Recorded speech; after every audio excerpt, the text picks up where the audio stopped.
बिस्मिल्लाहिर्रहमानिर्रहीम। Dear students, आज हमारा जो सब्जेक्ट है वो है प्रिंसिपल्स ऑफ अकाउंटिंग और क्लास है ICOM पार्ट 1।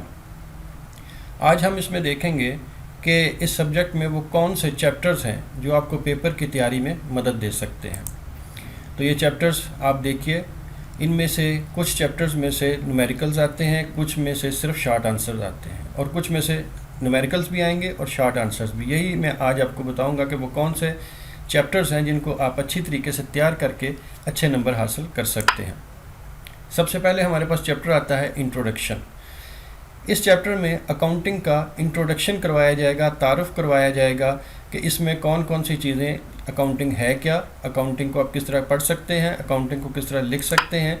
इसमें अकाउंटिंग कॉन्सेप्ट्स सिखाए जाते हैं, अकाउंटिंग कन्वेंशंस सिखाए जाते हैं। इसमें से सबसे ज़्यादा शॉर्ट आंसर्स इसी चैप्टर में से आपको मिलेंगे पेपर में, इसी में सबसे ज़्यादा शॉर्ट आंसर्स आएंगे। इसलिए आप अगर इसके शॉर्ट आंसर्स को अच्छे तरीके से तैयार कर लें तो आप अच्छे नंबर हासिल कर सकते हैं। इसके बाद दूसरा चैप्टर हमारे पास सामने आता है अकाउंटिंग इक्वेशंस का, ट्रांजैक्शंस एंड अकाउंटिंग इक्वेशन। इसमें स्टूडेंट को सिखाया जाता है कि क्लासिफिकेशन ऑफ अकाउंट्स क्या है, अकाउंट्स को किस तरीके से मुख्तलिफ हिस्सों में तकसीम किया जाता है, अकाउंटिंग की तकसीम क्या है, अकाउंट्स किस तरीके से एक दूसरे से मुख्तलिफ हो सकते हैं, और फिर इन अकाउंट्स का बिज़नेस ट्रांजैक्शंस के ऊपर क्या इफ़ेक्ट हो सकता है, किस तरीके से कौन सी चीज़ डेबिट होती है, कौन सी चीज़ क्रेडिट होती है, किस तरीके से कौन से होते हैं कैपिटल अकाउंट्स होते हैं, कौन से रेवेन्यू अकाउंट्स होते हैं। तीसरा हमारे पास आता है business transaction double entry system. इस चैप्टर में ये सिखाया जाता है कि ट्रांजैक्शंस कैसे बनती हैं और उनको डबल एंट्री यानी डेबिट और क्रेडिट हिस्सों में कैसे तकसीम किया जाता है, कैसे पहचान की जाती है कि कौन से अकाउंट्स डेबिट्स हैं और कौन से अकाउंट क्रेडिट है। यहाँ पे आपको मैं एक बात बता दूँ कि हमारे पास ये जो हमारे पास चैप्टर है अकाउंटिंग इक्वेशंस का, इसमें से एक क्वेश्चन आपको न्यूमेरिकल आएगा और वो अमूमन किसी क्वेश्चन के साथ मिलके आता है, यानी 5 नंबर का A यूज़ या B यूज़ बन के आता है। इसमें से 5 नंबर का क्वेश्चन पेपर में लाजमी आता है। इसके बाद हमारे पास जो इसमें जो मैं आपको बता रहा था कि डबल एंट्री सिस्टम, इस चैप्टर में आप रूल्स सीखेंगे, डेबिट एंड क्रेडिट के रूल्स सीखेंगे। इसके बाद हमारे पास आता है जर्नल बेसिक बुक होती है अकाउंटिंग की, original book of entry.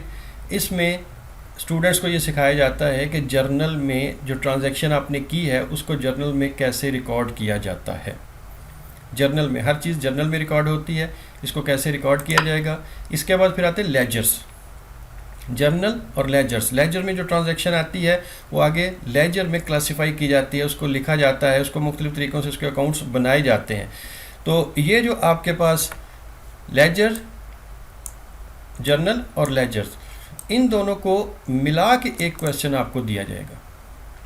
Short answers तो सब में से आएंगे, लेकिन न्यूमेरिकल एक आपको कहाँ से मिलेगा, अकाउंटिंग इक्वेशन में से, और एक आपको न्यूमेरिकल मिलेगा जर्नल और लेजर। इन दोनों को मिला के एक ही क्वेश्चन बनाया जाता है। इसके बाद फिर अगर हम आगे चलते हैं तो फिर आता है, ये सबसे इम्पॉर्टेंट चैप्टर है, accountings for bills of exchange. Double entry आपने सीख लिया, डेबिट क्रेडिट आपने सीख लिया, अकाउंटिंग की अकाउंट्स की क्लासिफिकेशन आपने सीख ली। अब यहाँ पे आपको बाकायदा तौर पे अकाउंटिंग लिखने का तरीका बुक्स में सिखाया जाएगा। और पहली चीज़ जो है वो है बिल्स ऑफ एक्सचेंज। ये एक निगोशिएबल इंस्ट्रूमेंट होता है जो लेन देन में काम आता है। इसको करने के लिए इसके मुख्तलिफ हिस्से हैं, बहुत सारे हिस्से हैं इसके, जिसमें सबसे पहले है अकाउंटिंग ट्रीटमेंट है इसका, कि बिल्स ऑफ एक्सचेंज में एंट्री को किस तरीके से किया जाएगा।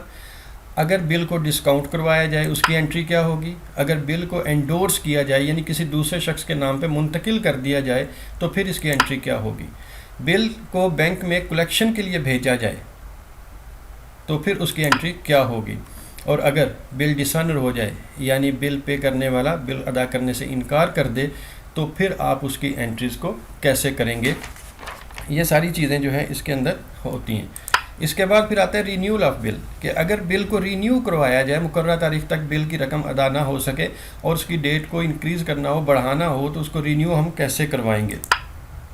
रिटायरिंग ऑफ बिल, कि बिल को अगर वक्त से पहले पे कर दिया जाए, उनको रिटायर कैसे किया जाएगा, इसकी एंट्रीज होती हैं। इसके बाद फिर आता है अकामोडेशन ऑफ बिल, कि बिल अगर हम एक दूसरे को अकामोडेट करने के लिए, एक दूसरे की बाहमी मदद के लिए अगर जो बिल्स लिखे जाते हैं उनको कैसे रिकॉर्ड किया जाएगा। तो इसमें अगर आप देखें तो ये पहले वाले जो हिस्से हैं यहाँ तक, ये आपको पेपर में आने के चांसेस सबसे ज़्यादा हैं। यानी ट्रीटमेंट इसका डिस्काउंट, एंडोर्स करना, बिल सेंड करना, डिसऑनर, रिन्यूअल ऑफ बिल और रिटायरिंग ऑफ बिल। अकामोडेशन वाला चैप्टर आने के चांस बहुत ही कम है, ये टॉपिक बहुत कम आता है। आपने तैयारी सिर्फ इन हिस्सों की करनी है। आप इन हिस्सों को अच्छी तरीके से तैयार कर लें और इनमें से एक एक टॉपिक पे एक क्वेश्चन आता है, बिल्कुल स्मार्ट सा छोटा सा क्वेश्चन एक होता है। अगर आप इनको अच्छे तरीके से कर लें तो ये क्वेश्चन आपको अच्छे खासे नंबर दे सकता है। उसके बाद प्रॉमिसरी नोट, इनका कोई चांस नहीं, आई काम में तो कोई नहीं, बाकी अगली क्लासेस में जाके ये आ सकते हैं। इसके बाद हमारे पास जो आता है स्पेशल जर्नल। स्पेशल जर्नल में ये खास किस्म के जर्नल होते हैं, यहाँ पे जर्नल को क्लासिफाई कर दिया जाता है मुख्तलिफ हिस्सों में, कि एक जर्नल की बजाय बड़ी ऑर्गेनाइजेशंस में सेल जर्नल अलहदा लिखा जाता है, सेल्स रिटर्न जर्नल अलहदा लिखा जाता है, परचेज़ जर्नल और परचेज़ रिटर्न जर्नल, यानी सेल की एंट्रीज एक जगह, सेल्स रिटर्न की, परचेज़ की और परचेज़ रिटर्न की अपनी अलहदा बुक्स में ये तमाम एंट्रीज जो हैं वो की जाती हैं। आई काम में इनमें से कोई भी क्वेश्चन नहीं आएगा, शॉर्ट आंसर्स हो सकता है कोई आ जाए, लेकिन लॉन्ग क्वेश्चन इनके अंदर से कोई नहीं आएगा। ये डी कॉम में या दूसरी क्लासेस में ये काम देते हैं, यहाँ पे इनका कोई काम नहीं। आप इसके सिर्फ शॉर्ट आंसर्स अच्छी तरीके से तैयार कर लीजिए।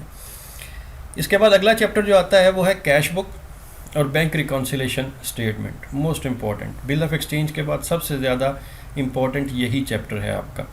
Cash book, single column cash book, कि हम सिंगल कॉलम कैश बुक कैसे लिखते हैं। Single column means only cash, cash कहाँ से आया, कहाँ गया, कैसे आया, कैसे गया, ये सब चीज़ें। डबल कॉलम में कैश के साथ बैंक को भी शामिल किया जाता है, कि आपकी जो इन हैंड कैश है, इसके अलावा बैंक में जो आपकी अमाउंट पड़ी है उसको हम कैसे पे करेंगे या रिसीव करेंगे, कहाँ पे उसको लिखेंगे, ये डबल कॉलम में लिखा जाता है।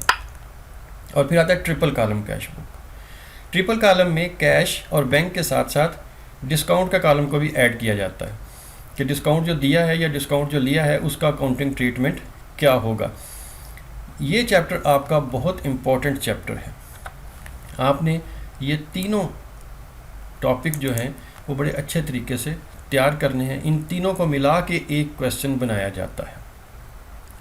इसके बाद हमारे पास जो चीज़ आती है वो है बैंक रिकॉन्सिलेशन स्टेटमेंट। ये बैंक रिकॉन्सिलेशन स्टेटमेंट, इसको अगर आप देखें, ये एक क्वेश्चन आपको पेपर में आएगा। बिल्कुल छोटा सा क्वेश्चन होता है जिसमें ये चीज़ देखी जाती है और पढ़ाई जाती है कि हमारा अकाउंट जो बैंक में है वो हमारी कैश बुक के साथ टैली कैसे कर सकता है, कितनी अमाउंट हमारी बैंक में पड़ी है, कितनी हमारी कैश बुक में लिखी गई है, ये दोनों आपस में टैली कैसे करेंगे, इनके ऊपर एक क्वेश्चन होता है हमारे पास। इसके बाद जो हमारे पास क्वेश्चन आता है, चैप्टर जो आता है वो जर्नल प्रॉपर है। और जर्नल प्रॉपर, इसमें ओपनिंग एंट्रीज लिखी जाती हैं, क्लोजिंग एंट्रीज लिखी जाती हैं, एडजस्टमेंट एंट्रीज।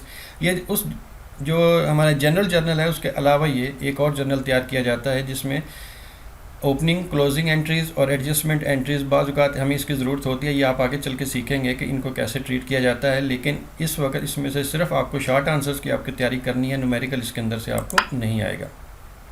हाँ, इसके अंदर रेक्टिफाइंग एंट्रीज़ भी होती हैं कि अगर एंट्री आप लिखते हुए जनरल एंट्री गलत कर लेते हैं तो उसको आप दुरुस्त कैसे करेंगे, उसके दुरुस्त करने का तरीका क्या है और दुरुस्त एंट्री कैसे लिखी जाएगी और उसका इफ़ेक्ट क्या होगा, ये सब इसके अंदर आएगा। ट्रांसफ़र एंट्रीज़ होती हैं। इसके अलावा फिर हमारे पास आता है फाइनल अकाउंट्स। फाइनल अकाउंट ये अकाउंटिंग साइकिल का सबसे आखिरी पार्ट है, फाइनल अकाउंट। इसमें trading account, profit and loss account और बैलेंस शीट, ये सारी चीज़ें स्टूडेंट को सिखाई जाती हैं। ट्रेडिंग अकाउंट कैसे लिखेंगे, प्रॉफिट एंड लॉस और बैलेंस शीट। इसके बाद आपको पता चलेगा कि कारोबार में प्रॉफिट हुआ है या लॉस हुआ है, कारोबार को आगे चलना चाहिए या नहीं चलना चाहिए, ये सारी चीज़ें इसके अंदर आती हैं। इसके बाद हमारे पास आता है साथ अगला चैप्टर है adjustment and their effect of final account. ये इसी फाइनल अकाउंट के साथ ये मुंसलिक है। ये जो फाइनल अकाउंट है इसी का दूसरा हिस्सा जो है वो इसमें एडजस्टमेंट्स आती हैं कि हमने फाइनल अकाउंट लिखा लेकिन बहुत सारी चीज़ें ऐसी हैं जो लिखने से रह गई थी, तो उनको नोट करने के लिए हम फिर फाइनल अकाउंट में एडजस्टमेंट्स करते हैं। और ये एडजस्टमेंट्स कितनी होती हैं, प्रोविजंस होती हैं, कुछ चीज़ें डेप्रिसिएट होती हैं और आउटस्टैंडिंग और प्रीपेड एक्सपेंसेस होते हैं। और ये चीज़ें कैसे एडजस्ट की जाएंगी, इस चैप्टर को भी आपने बड़े अच्छे तरीके से तैयार करना है, क्योंकि इस सारे चैप्टर में से इन दोनों को मिला के एक न्यूमेरिकल आपका तैयार किया जाएगा। और ये क्वेश्चन थोड़ा सा लेंथी होता है, जिसकी वजह से इसके ऊपर टाइम भी ज़्यादा वेस्ट होता है, मेहनत भी ज़्यादा होती है। इसको अगर आप अच्छे तरीके से कर लें तो ये आपको अच्छे नंबर दे सकता है। इसके बाद हमारे पास जो आता है वो वर्कशीट है। वर्कशीट में से कोई न्यूमेरिकल आपको नहीं आएगा। फाइनेंशियल स्टेटमेंट, इसमें से भी कोई न्यूमेरिकल नहीं आएगा। लेकिन न्यूमेरिकल ना आने का मतलब ये नहीं कि इसमें से आपको कोई शॉर्ट आंसर्स नहीं आएगा, शॉर्ट आंसर्स इसमें से आ सकते हैं। उसके बाद हमारे पास आता है capital and revenue. Capital and revenue जो है, इसमें कैपिटल रेवेन्यू एक्सपेंसेस के मतलब बात होगी, कैपिटल रेवेन्यू इनकम के बात होगी, capital revenue profit and losses के मतलब बात होगी। ये सवाल भी कंपलसरी है, इसमें से एक लॉन्ग क्वेश्चन आपको मिलेगा। शॉर्ट आंसर्स भी इसके अंदर से आते हैं। और फिर आखिर पे है rectification of error. Rectification of error में आपको ये सिखाया जाता है कि टाइप्स ऑफ एरर आप जर्नल लिखते हुए, ट्रांजैक्शंस करते हुए किस किस्म की गलतियां कर सकते हैं, कौन सी गलतियां हो सकती हैं। कुछ इंसान से जानबूझ के होती हैं, जानबूझ के करता है, और कुछ ऐसी गलतियां होती हैं जो कि सेवन हो जाती हैं, जिनका इल्म नहीं होता, नॉलेज की कमी की वजह से। और वो गलतियां कौन कौन सी होती हैं, लेकिन उनको दुरुस्त करना बहुत ज़रूरी है। इसमें करेक्शन ऑफ एरर कि उनको ठीक कैसे किया जाएगा। फिर इसके अंदर सस्पेंस अकाउंट बनाया जाता है। तो इसमें जो चीज़ है, आपको जो पेपर में जो क्वेश्चन आएगा वो आपको यहाँ से ये दो पार्ट्स जो हैं इनको आपने अच्छी तरीके से तैयार कर लेना है। Types of error, correction of error, ज़्यादातर इन्हीं में से आपको क्वेश्चन आएगा।